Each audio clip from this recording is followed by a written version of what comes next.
And it's regrettable that I have to go back to 1872 to find a graphic to depict the kinds of events we're going to be looking at here.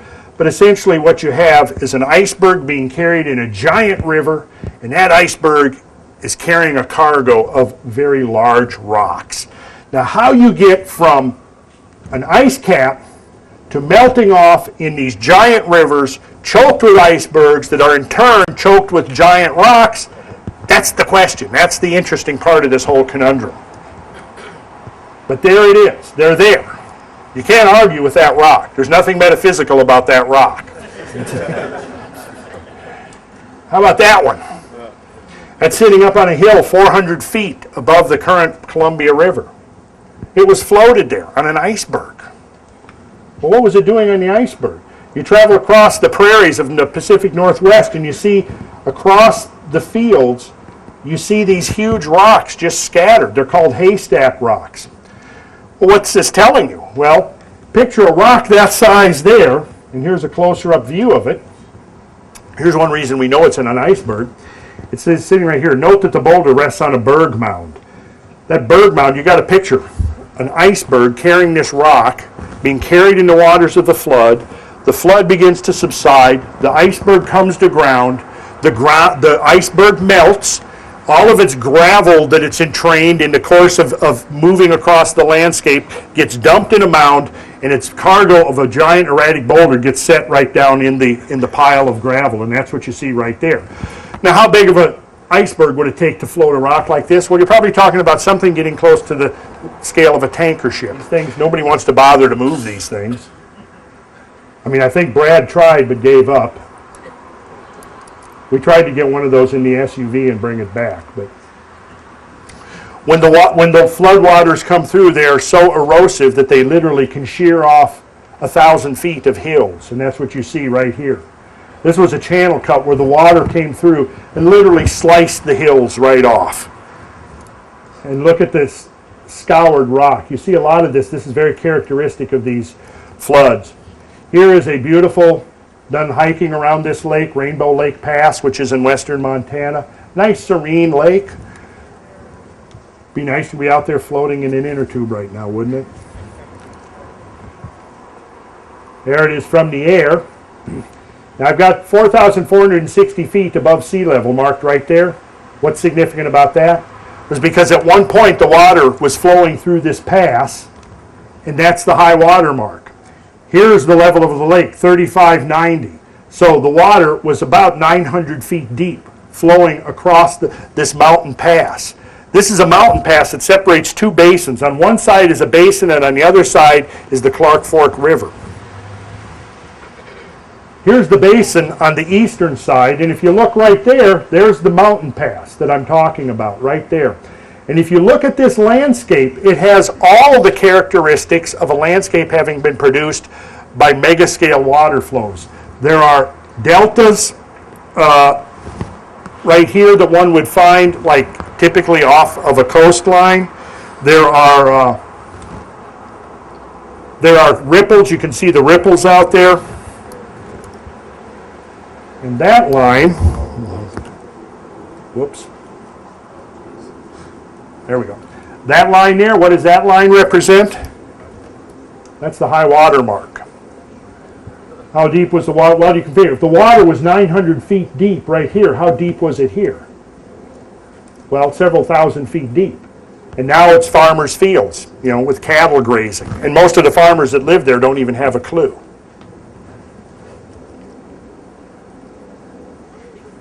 Now that you're getting the eyes to see, do you see the shorelines on the hillsides? Are they there? Are they apparent? They're there. You can see them. They're faint, but they're there. Here we have a beautiful river of western Montana, the Clark Fork River. And you'll notice there's bare rock right up to that point, right there. Well, that marks your high water line. And people drive through this valley every day. Thousands of people drive through it, and most of them don't have the slightest clue that what they're seeing here is actually the byproduct of an unimaginably violent watery cataclysm. The water flowed from right to left. And if you look at that texture, that scoured texture, that's the kind of thing you learn to recognize, because that's what water, when it's moving violently and swiftly, that's what it does to the texture of rocks. You'll notice that there's a person standing right there for scale. 10 minutes. How much? 10 minutes? All right. Here is the channel itself, and now to give you an idea of the scale of it, I've taken a cross section of this channel right here, and there's the cross section, 7 miles wide. The water was 2,000 feet deep. To give you a sense of the scale, I put the skyline of Atlanta in there.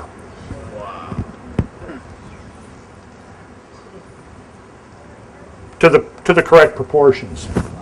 That's a lot of water. A lot of water. And it's moving 50 to 60 miles an hour.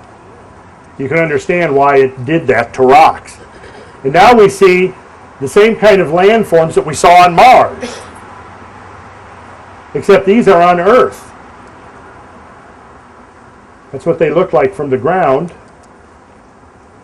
See, these are islands of loess topsoil, separated by these eroded areas, and from the ground they look like this. Here's just your normal old gravel bar like you might see along any Georgia creek. Now here's a gravel bar on the Snake River. Look at the size of that. It's basically the same thing, it's just a much bigger version. And there's another one. That right there is a giant version of this. When you begin to look at the internal architecture of the very hills themselves, what you discover is that they preserve the evidence of these gigantic floods as well. Here is the lower Columbia, not far east of Portland. There's the high water mark right there. You can see where the water has essentially cut this shelf and it is eroded away right up here so that the tree line essentially starts above it. And here what I've done is shown pre-flood valley profile. Then the flood comes through, and after the flood is gone, that's what you have. And where the rock has been eroded and cut away, you now have a whole series of these incredibly beautiful waterfalls. But you'll notice the undercutting. That is very conclusive evidence of the kinds of turbulence that we're talking about here. Here is a cataract taken from the air. You know what a cataract is? There's a cataract, Horseshoe Cataract of Niagara Falls. Who's been to Niagara Falls? It's pretty impressive if you've seen it up close. This is like a dry Niagara Falls right here. In fact, it's called Dry Falls. And let's take a look. There's the topo map of Dry Falls. Let's go back to Niagara, because there's your cataract, classic horseshoe-shaped cataract.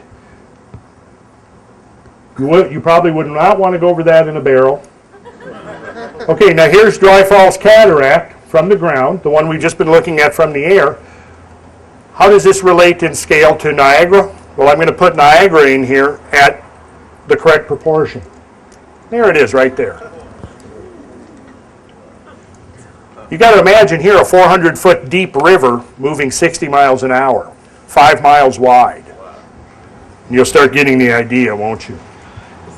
Wherever there's back floods in the tributary valleys, the floods surge up and they build these rhythmical layers like this. Again, sometimes you have to go below the surface to begin to see the subsurface architecture and realize that it was not built according to any processes that we have seen at work during historical times.